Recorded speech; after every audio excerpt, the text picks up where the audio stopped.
What's going on, everybody? Welcome back to another video of the Off the Ball Network. I'm your host, Nicely Chunga Benny, and I'm here with my co-host, Greg King from the Ball Fake Podcast. And today we're going to be talking about two of the most disappointing teams in the entire NBA in our opinions thus far this season. But before we hop into all that, make sure you guys like, comment, and subscribe to the Off the Ball Network. Make sure you also do the same for our podcast, the Ball Fake Podcast. We're available on Apple Podcasts, Spotify, and YouTube as well. So make sure you guys do all that and support us before we hop into this episode and everything. But obviously, like I mentioned earlier, we're going to talk about two of the more disappointing teams in the entire NBA. And I want to start off with the Boston Celtics. Now, Boston, they're a team that has, a lot of talent. And I feel like this is a team that I was very optimistic about, a little bit more optimistic about than most people, given the fact that, I felt like the addition of bringing back Al Horford was going to be a positive. I thought Dennis Schroeder, getting him for under $6 million a year on one year on his contract, I thought he was also going to be somebody that was going to be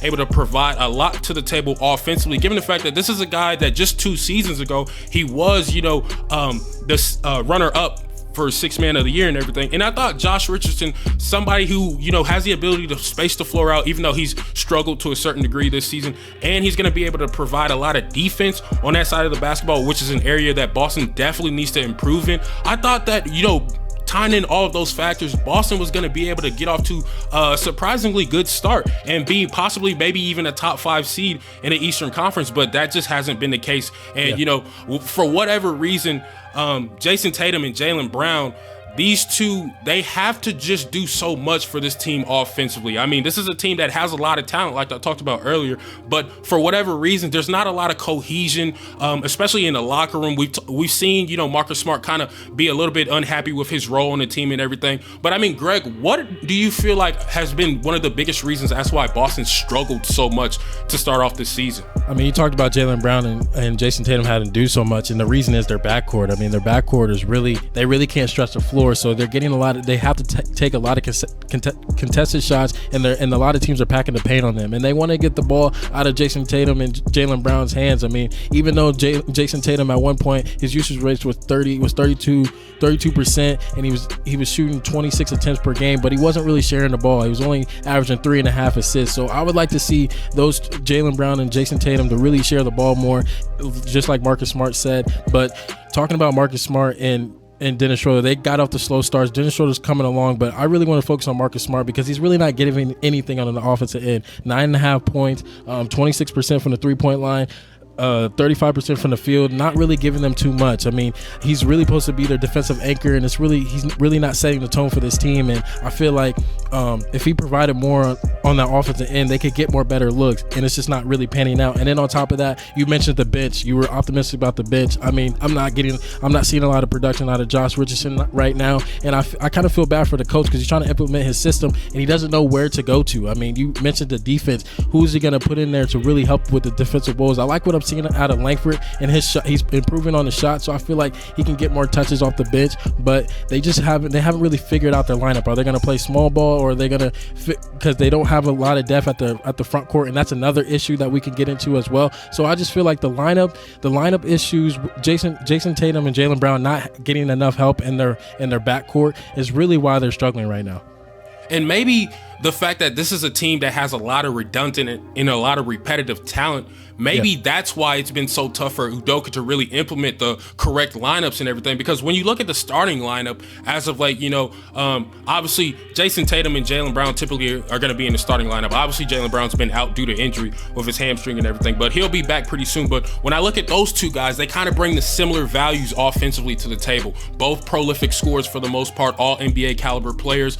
Neither one of them great as facilitators, don't do a great job of, getting others involved. And, Marcus Smart obviously has voiced that. And for the most part, both of them are pretty solid defenders. And then when I look at the rest of the starting lineup, as of late, it's been Dennis Schroeder and Marcus Smart. Both of those guys, neither one of them really traditional starting point guards in this league.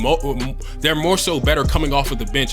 Marcus Smart, more of a defender. Dennis Schroeder, a little bit more of a combination guard that, kind of struggles to shoot the basketball. And that's also been a big root of their problems, given the fact that, that backcourt just is not putting a lot of pressure on a lot of these NBA level defenses offensively because they're not doing a great job of, spacing the floor out and, just being threats offensively. So that's definitely been a huge problem for them. And then I think one issue that I have with Udoka is the lack of minutes for guys like Peyton Pritchard and Aaron Nesmith. Now, I understand that, Boston, they're trying to hang their hat on the defensive end, but when you're a program that typically, is very well known for playing small ball lineups and everything, small ball lineups typically aren't defensive minded lineups. So in that sense, it doesn't really make sense what he's doing. If you ask me, in my opinion, I would like to see a little bit more of an uptick in minutes for guys like Peyton Pritchard and Aaron Nesmith. But Richardson and Romeo Langford have definitely done a pretty decent job for the most part in playing in their roles and everything. But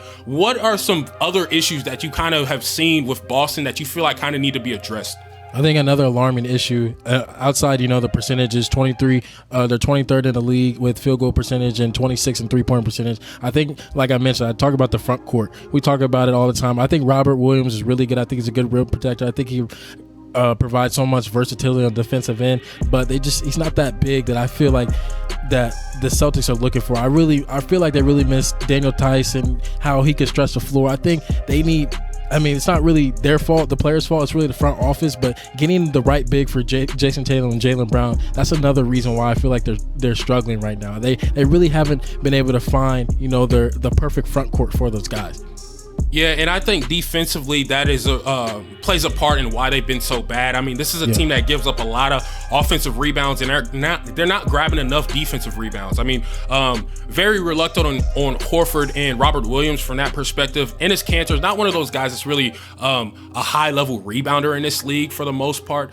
And I just don't feel like any of these guys at the center position are really going to provide some of those things that, Boston needs at a high enough level for them to be able to have a postseason run that's going to be really successful like they've had in years past. But going back to, this team not having a lot of floor spacers, once again, I feel like that is another reason as to why, guys like Aaron Nesmith and Peyton Pritchard need an uptick in their minutes. That is something that those guys are able to provide. Now, they haven't shot the basketball all that well this year.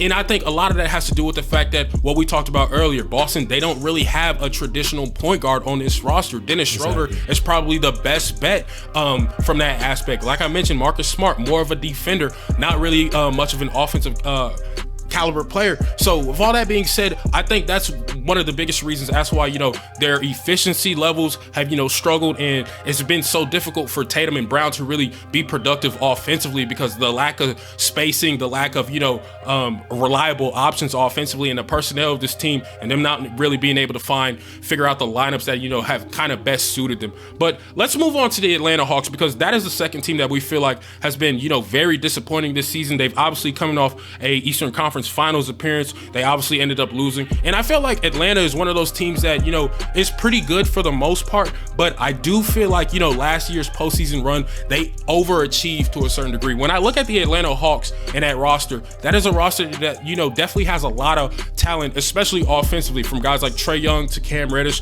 to even Lou Williams on the bench. But I feel like this is a team that does not have a reliable second option. And what I mean by that is John Collins, he can be a little bit inconsistent. We've seen it in the postseason. Defensively, he's pretty good for the most part, but offensively, I just don't feel like he's necessarily the guy that's going to be able to help Trae Young get this Atlanta Hawks team over the top. He's good for 17 points a night. One of the two players in the NBA that can give you 60 plus threes and 60 plus dunks in a season outside of Anthony Davis. But outside of that, he's not much of a shot creator individually, even though we've seen some small improvements from that perspective. And he's not really one of those guys that is honestly gonna put all that much pressure on the defense outside of guys like Trae Young and maybe Cam Reddish. But I just feel like this team needs a better second option, and maybe it can be somebody that they acquire in maybe a trade in the offseason or at the trade deadline or something of that nature. But I just don't feel like John Collins is that guy, and I think that plays a part in as to why offensively the Atlanta Hawks might not be able to repeat some of that success that they had last postseason. Yeah, I get where you're coming from. Actually, I feel like they need a second option on the perimeter. I feel like they have it, but I feel like you can always boost your roster, especially where the people in the Eastern Conference are getting better, like the Heat and the Bulls and all these other teams who have great second options. So I mean, Bogdanovich is really good. I feel like he can get more shots off and get more attempts off. He was shooting really high percentages in the playoffs and really came through the clutch for them. But I definitely agree with you there. But I think one thing we have to talk about is they're 28th in defensive rating right now. And I think the versatility in the lineup that they have and Nate McMillan has at his arsenal is kind of alarming to me on why they're 28th, because in the playoffs they rank 7th in the playoffs in defense. So, but I think one reason right now is like DeAndre Hunter has been injured and Onyeka Okongwu. I feel like his versatility, his ability to switch on screens, and the guards out there, and also playing the paint is a reason why they've been lacking in that area. And I would like to see their defense be better. I mean, Nate McMillan's kind of struggling trying to figure out guys he can put out there to help them on the defensive end. I've been seeing DeLone Wright out there. I've been seeing Solomon Hill out there. Cam Reddish is getting a lot more minutes this year. So he's just trying to balance out the minutes and figure out who's going to help them on that side of the ball, because it's a big reason why they've been losing a lot of these games. Yeah, and I mean, defensively, I think this is a team that relies a little bit too much on their bigs to, kind of save them from their defensive lapses and everything. Like, when I'm looking at guys like Clint Capella and John Collins, what they're able to do on that side of the basketball, I love it. I mean, the rim protection, the athleticism, the presence that they have as shot blockers, I love everything about it. But even with all that stuff being said, this is a team that still gives up nearly 50 points per game in the paint, and that just can't be acceptable. This is an interior defense that is lacking to a certain degree. I think they also need to do a better job of getting back in transition defense. They're giving up around 13 points per game from that aspect. That can't happen. And then most importantly, they have to do a better job of not committing so many fouls. They're 6th in the NBA in total fouls committed. Boston was actually number 1.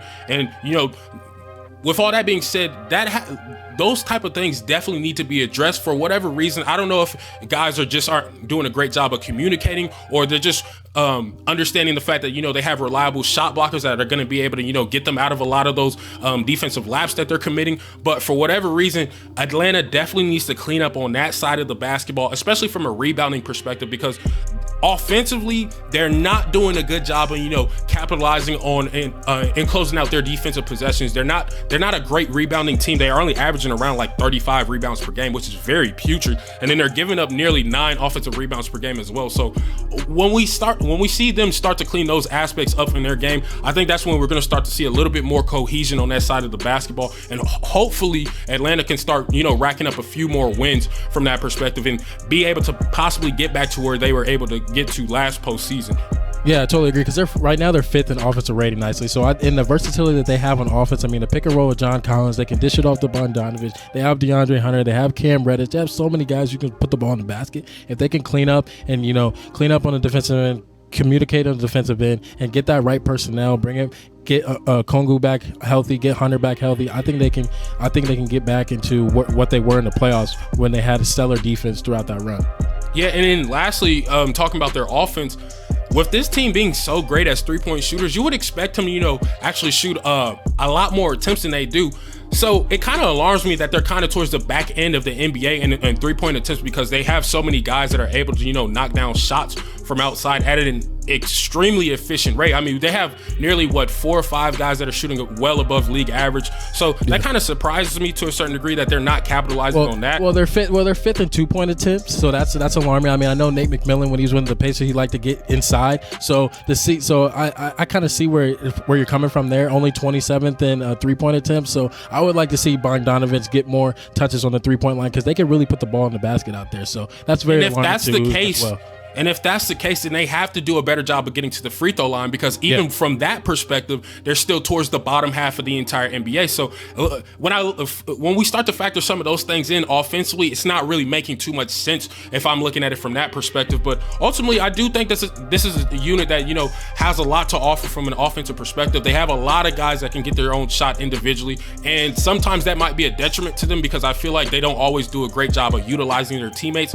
outside of guys like Trae Young. But ultimately, I think for the most part, this is what Atlanta does for the most part. They don't do a great job of starting off the season. They typically turn things around towards the second half after the All-Star break and everything. So hopefully we can kind of see a resurgence from them on both sides of the basketball. But ultimately, I feel like Atlanta should be fine for the most part. I just think that, them coming off of Eastern Conference Finals last year, they kind of, have a little bit of conference finals hangover for whatever reason. But hey, you guys let us know what y'all think about this entire situation in the comments section. Do you feel like Boston and Atlanta can turn things around, or do you feel like both of these franchises are going to be in a rut for the remainder of the year? But thank you guys so much for tuning into another video with the Off the Ball Network and the Ball Fake Podcast. Make sure you catch me and Greg's podcast on YouTube and Apple Podcasts and Spotify as well, and do the same thing for the Off the Ball Network as well. And make sure you guys like, comment, and subscribe, and follow us on all social media platforms. But besides that, it's your boy Nicey Chunga Benny. I'm here with my co-host Greg King, and we out.